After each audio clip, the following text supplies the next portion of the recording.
it is such an honor to meet you. Well, thank you. So, nice to meet you, too. Yeah, thank you for being here. And I've been a fan of yours, like I said, for so long. And how old were you when you started drums? Were you like just out of the womb? You were like... Yeah. Well, my father was a drummer, my brother is a drummer, and I started beating up furniture when I was about 2, and started playing drums shortly after. I could actually play at 4, believe it or not. But I started professionally, I was 12. I was working 4 nights a week as a drummer, which was a trip because I couldn't drive, obviously.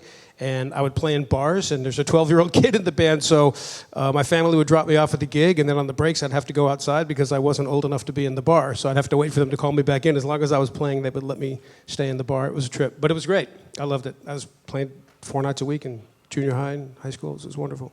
And was it your high school orchestra director or your junior high orchestra director that kind of encouraged you to play bass? Tell us that story. Well, the thing that was cool, I'm fortunate because I grew up with a musical family, and my mother was also an artist, so they appreciated creativity, and they wanted me to have a more well-rounded musical education than just being a drummer. Nothing wrong with being a drummer, but like do something melodic. So they suggested do something completely different. So I played cello in elementary school and junior high, and I was a horrible cellist. And I love the cello, it's a beautiful instrument, but it just never felt part of my hands. So the orchestra director in junior high school said, "Brian, you see that big bass over there? Well, no one's playing it, so why don't you try that instead of trying to saw your cello in half?" So I picked up the bass, and it's just like, bass? I mean, it's this big, I don't want to play the bass, And I remember talking to my dad and my brother about, they want me to play bass, and they were like, cool, you could play jazz, we could play together. I was like, oh, I didn't even think of that. So the next day I became a bass player. But it was cool because I had rhythm because I was a drummer, so I knew time, I knew music, but I didn't know melody at that point. And when I got to the bass, I didn't realize I actually had melody in me. And it came very naturally. So the rhythm was already there. I just had to physically learn how to play. And I was like, oh, wow, you can do this, you can do this. It was a really fun time because it was all exploration. It was very cool. And I just devoted my life to it like right then and there. And you'd go to orchestra, right, and just stay and practice all day?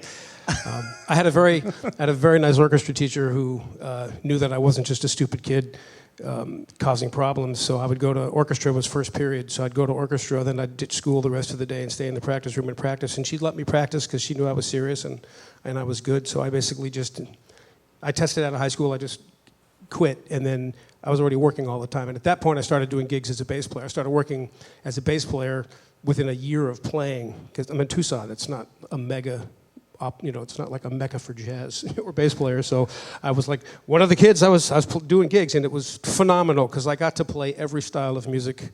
I played in the orchestra. I did the symphony. I did, country gigs. I did, cumbia gigs. I did Latin gigs. I did jazz gigs. I did rock gigs. I mean, I marched in rodeo parades. I did everything you could possibly do in music. It was a great way to grow up, and I just practiced and played and practiced and played. And Stan Getz, this opportunity came up. How'd that happen? So there was before all the arts funding got cut in schools. That was a lovely thing. There was an organization that would bring in great jazz artists, legendary jazz artists, to do a week of workshops, concerts throughout all of Tucson at many different high schools and colleges and things like that. So they brought in Ron Carter, Buster Williams, Dexter Gordon, Rufus Reed, and the great late brilliant pianist Bill Evans. And so Bill Evans came in, and Mark Johnson was the bass player. And of course, I went to every event they did, got to hang with them. And Mark and I became friends, and I was 18, and I mean, I could play, but I didn't know I could play, because I'm in Tucson. I have nothing to judge it by. And Mark heard me, and we hung out, and 7 months later, Mark calls me up, and he goes, "Yeah, man, Stan Getz is going to call you." I'm like, "What?" He goes, "Yeah, Stan asked me, we were in Europe, he asked me if I knew any bass players, so I recommended you to Stan." I'm like, okay, I got this great car I'd like to sell you too, but I didn't think Stan Getz would be calling me, and sure enough, the next day, I'm there practicing with my local group of guys. We're playing jazz in the house, and my mom comes in, and she's like, "Brian, Stan Getz is on the phone." And the sax player in the band had to sit down. He almost passed out, because Stan Getz is calling, and here's the sax player in the band like, "What?" So I talked to Stan, and sure enough, Mark was like, he was right. Stan called me, and I flew to New York to audition, and somehow I got the gig. It was amazing, and that started everything.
And the electric bass wasn't really your thing at this point, right? You No. weren't, yeah. I was an acoustic purist snob. I mean, it was jazz or classical, and I wouldn't even listen to electric music. I would enjoy listening to some electric, like the Beatles were great, or Led Zeppelin, or, things that were just like cool. But I wasn't thinking about I'm going to be an electric bass player. I was a absolute jazz purist, and Stan asked me if, do you play electric bass? And I said, yes, I do. And then I went and bought an electric bass. And I had no idea what I was doing, and I just got an old Fender bass, and it had metal frets on it. It completely freaked me out, so I took the frets off because I'm an upright player. It's just like, like I'm playing on wire. What is this? It was so, and I just started playing. I had no idea what I was doing.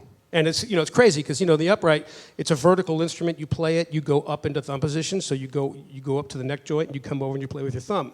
So that's what I was used to. An electric bass is just a surfboard with strings, for me in those days. So I'd play like in first position or half position, whatever, and then I'd go up to like, a C or a D, and then I'd be completely lost because it's just a straight piece of neck. Yeah. I had no idea what that was. So I play thumb position on electric bass just because I'm self-taught, and that's what I play on the upright. So I could play like down here, and then I could play up here, and I couldn't use anything in the middle of the neck. It's hysterical. So I literally didn't play half the bass for years until I figured out what to do, But that's how I started playing electric bass. And that opened my eyes because then I started listening to great electric bass players. And then I heard this guy, you may have heard of Jaco Pastorius, and it was like, oh my God, and that was it. Jaco changed my life. So, And that early Portrait of Tracy is what did it for me. Really? Not Donna Lee. Yeah, I mean, there's a lot of guys that have tons of chops. It's great. What Portrait of Tracy, things like that, that's pure creative genius. That's pushing the envelope of the instrument. That's not just practicing in a room, learning how to go. There's a million guys who can play faster than me and play faster than anybody.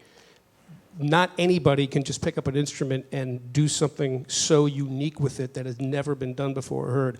That blew my mind. It's like, oh my God, listen to that art, listen to that music, and that's on an electric bass, 4 strings. It just blew my mind. That's what did it for me. That early influence, the percussion family, right? Your dad was a drummer, your brother, drummer. Still does, yeah. You started on drums. Right. How do you think that affected your bass playing? Well, all that two-handed weird stuff that I do all came from being a drummer because of right-left-hand independence. So I started doing this to this. It just was a natural thing because that's what I was used to doing.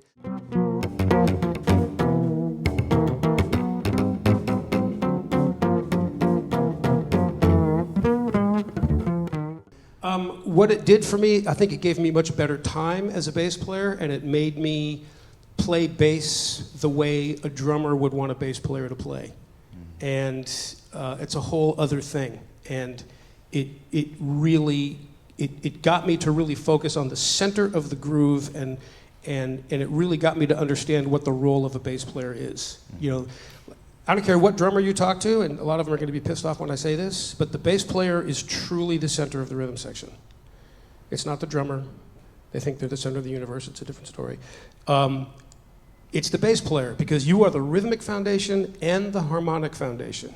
If you're playing in the key of G and I just happen to move my finger up 1/2 step, I just screwed up the entire band because now I'm in A flat and they're in G. I just changed the entire harmonic structure of the music.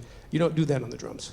Drums is about groove, about pocket, but the bass, you're doing groove, pocket, and you're defining the harmony. So the bass is truly the glue of popular music. So I think being a drummer really helped me understanding time. And let's face it, when people hire you to play, they hire you to do a job as a bass player. Nobody hires you to play fast notes. They hire you to play the role and the responsibility of what a bass player is supposed to do in the music. And I think being a drummer helped me understand what time is and what groove is, and how to play to a click track. If you're doing sessions, you have to know how to play to a click track. I got to ask about this Italian bass. Might be a Busan or something, hundreds of years old, right? Yeah. And I remember when I first listened to Wood, and then the and just like, oh my God, like that. And I read somewhere or I heard somewhere that you talked about how that bass kind of taught you how to play. It's a very temperamental, maybe, or specific bass. Tell us about that. That bass, I got that bass when I was 16 years old, and it literally taught me how to play, because you have to be a certain level of player to learn how to get a sound out of the instrument. The instrument's been damaged many times over the years, and it's greatly affected the tone. It's a very quiet bass acoustically. It sounds amazing when you record it, but if I just played it, it's like every other bass in this building is going to play louder than my bass. But I had to learn how to touch it. I had to learn how to pull the sound out. I had to learn how to create the sound with my hands. And the only way I could do that was to be good enough to play it. I couldn't just pick up the bass and play it. Most guys that play my bass pick it up and they can't get a sound out of it. They play it completely differently than it wants to be played just because of the nature of the instrument. It took me years to get good enough to start understanding how to pull a sound out of an instrument. And I think that bass radically changed me, and it made me a much better musician and a much better bass player because of that. It's also so incredibly crystal clear and even all the way up that it allowed me to develop my thumb position technique, because it's so clean and clear, you hear every note. The thing is that when you have an instrument that responds like that is so pristine in a sense, the weakest link is you. So you have to be better than you would normally be to play it and play it right, because if you're just off a little bit, you really hear it. And because it's not a huge projecting bass, you can kind of get away with stuff if the bass is really big and growly and loud and all this kind of stuff, but when a bass is really refined, it's much less forgiving. So you really have to be accurate with it. But because it's clean and clear, it allowed me to learn how to play throughout the whole instrument, because it is so clean and clear. But I had to mature as a player to play it, which I don't know if you can relate to that, but it's really the truth. It really taught me how to play an instrument. Yeah. And I've had it since I was 16. I mean, I've played that bass my entire life. Wow. So I know it's part of my DNA. Although I don't have it here, I'm playing a bass that, unfortunately, a fan of mine passed away unexpectedly, and I got his bass. So I'm playing his bass now. It's my road bass. Yeah. But this is the first time I actually ever played it in front of people. I just got it and had some work done to it. But I'm really fortunate to have the Italian bass I have. So back to the Busan. So for years, I've been trying to figure out who the maker of this bass is. There's information on the label. I've looked in many museums. I've looked in many libraries in Italy. I've talked to many different people. I've looked at thousands of pictures and whatever. There is no record of this maker. So Gary Upton from Upton Basses, he's checking my bass out, and we were talking, and we were trying to look at the origin, and he's looking at this thing, and he's just getting all confused, he's like, something's wrong, and he's trying to figure it out. And then he did one of these spy novel things. It was really cool, and he had a chalkboard, and he takes the name of the bass, and he's doing all this stuff with the name that's inside my instrument, and he's looking at it, and he's like, now he's doing one of those, what was that Tom Hanks movie with the Da Vinci. Now he's doing the Da Vinci Code stuff. He's like, let me move this letter over here, and let me do this, and he's looking at all this stuff, and he's telling me this whole thing, and I'm like, all right, cool. I like the movie. It was cool. I dig this. So, and he goes, all right, I think I figured your bass out because of the name that was in the bass. So he sends me some pictures, and he sent me a picture of a Busan bass, and he sends me this picture. He doesn't say anything. He just goes, what do you think? I look at it. It's like, that's my bass. It's like, that's my bass. So we started talking. Well, apparently, the name in my instrument does not exist because it's not the right name. Busan had an apprentice named Matteo. He and Matteo, the apprentice, built my bass. Both their names are in the instrument. And we figured it out. We did some math. I did some research, found that he had an apprentice. And with a little bit of cleaning up the label, I now know with like 99% sure that that's what the instrument is. It took me, I've had the bass since I was 16, I'm 58. So maybe when I was 57, I found out who it is. He started sending me pictures of Poussins. It was just like, that's my bass. I've never seen anything else like it. So we think that's what it is. I love that. So I'm going to do some testing of it. I'm going to actually do some, there's a process that I was talking about with somebody yesterday about testing tree rings and things like that on the surface if we can do it. But we think that's what it is. And when I did the research and found that he had an apprentice named Matteo, and that's the name in my bass, it was like, oh my God, that makes sense now. So. Well, shout out to Gary Upton. He's one of my favorite people, and I can just see him sketching that Oh, out. it was nice. He's just like, I figured it out, man. And he starts sending me pictures, and I was just like, whoa, It only took 50 years, 40 years. But anyway, so I'm fortunate to have it. It's every time I play it, it lets me know who's boss, and that's good. So Thicker Than Water is the latest result. And I go through and I love I've listened to so many of your albums, but I'm listening through, I'm just thinking like every time it's like funky. It's like such a funky album. Yeah. And I'm listening to this and other albums of yours, and I can hear the bass. I can hear the bass and my AirPods, I can hear the bass in my place, and that's not always the case when I listen to other albums. So why can I hear the bass so well on your? That's a big subject, but well, it's a great question, and there's many answers to that question, and they're all valid, and it all makes sense when you think about it. In the process of my career, I grew into a producer, and I've been producing for many, many, many years. Producers don't think like bass players. Producers don't think like instrumentalists. Right? When you're a bass player or a sax player, or guitar player, it doesn't matter what you do, you focus on your role, your job, and you're very myopic, especially in jazz. I know a lot of guys, they don't care what their records sound like. It could be the worst sonic recording in the world. There could be buzz, there could be noise, they don't care. Man, did you check it out? I made that chord change. All they care about is they're playing over changes. That's it. They're solo. Listen how great I sound. It's blah, blah, blah. It's like, yeah, but your record sounds terrible. They don't think like producers, they think like their world. So over years of just learning how to produce and working with great people, I've been fortunate, to work with people like David Foster and Quincy Jones and people like that. When you work with people that this is what they do, you learn how to hear things and do things differently. So I don't play bass when I do sessions, and even on my records, if you really listen to my records, my bass parts 99% of the time are pretty simple. Just there's nothing. I play bass for the music, and then when I do my solos, I might do some crazy stuff. But I really try to play for the music because it's the music first. You're a person first, musician second, bass player third. That has to be the order because these are all gorgeous instruments, but what makes them make music? It's the person, my bass would be a nice piece of firewood, but it's the human that makes the music on it. And it's what comes out of your instrument, it's the humanity of what comes out of your instrument is what sings. That's why, 50 different sax players can play exactly the same thing, but nobody sounds like John Coltrane or nobody sounds like, Cannonball Adderley. Everybody has their sound. Nobody sounds like Jocko. It's the humanity. A million people have a Fender bass. Do they sound like Jocko? No. He could pick up a suitcase and make it sound great. I've seen him. He played all my basses. It sounded like Jocko. It didn't sound like me, So anyway, you learn how to produce. When you learn how to produce, you do what's right for the music. And what's right for the music is the mix, knowing what to do where and why.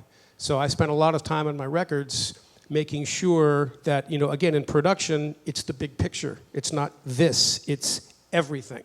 So I make sure on my records that my records sound good because I want the whole experience of the music to be great, not just, the bass playing or the sax solo or whatever. So you hear the bass because it's right in the mix. And if you listen to it on an iPod or you listen to it on a laptop speaker or you listen to it on a huge system, you can hear the bass. I tell you, you put the music on your cell phone and you put it on the table and you stand 10 feet away and listen to it. How many records can you do that and hear the bass? Not a lot. Right. The challenge is to be able to hear the bass on your phone on a table and put it on a rig and have the bass not be too loud. That's the challenge, because you're dealing with an instrument that's putting out frequencies that a speaker the size of an eraser isn't going to put out. I'm sorry, an iPhone speaker is not going to put out 30 cycles of a B string, you know? So there's a challenge in trying to mix your records so you hear the bass and it's got identity, but it's not overwhelming the music. That's not easy to do, and that's something that I pride myself on with my records, that you hear everything. In fact, another friend of mine, actually, he was a record company label president guy who's also a bass player. He's like, Brian, you know, your stuff comes on the radio, or I listen to it. He goes, every time people, you know, I hear something on the radio and there's a bass solo, I have to turn the music up. He goes, with yours, I don't have to. Why? Same question. It's like, because I don't make records thinking as a bass player. I make records thinking of what the music is supposed to sound like. And where does the bass fit in the mix? What is the role of the bass in the music? That's how I think about it, and that's how I you know, what I focus on when I record.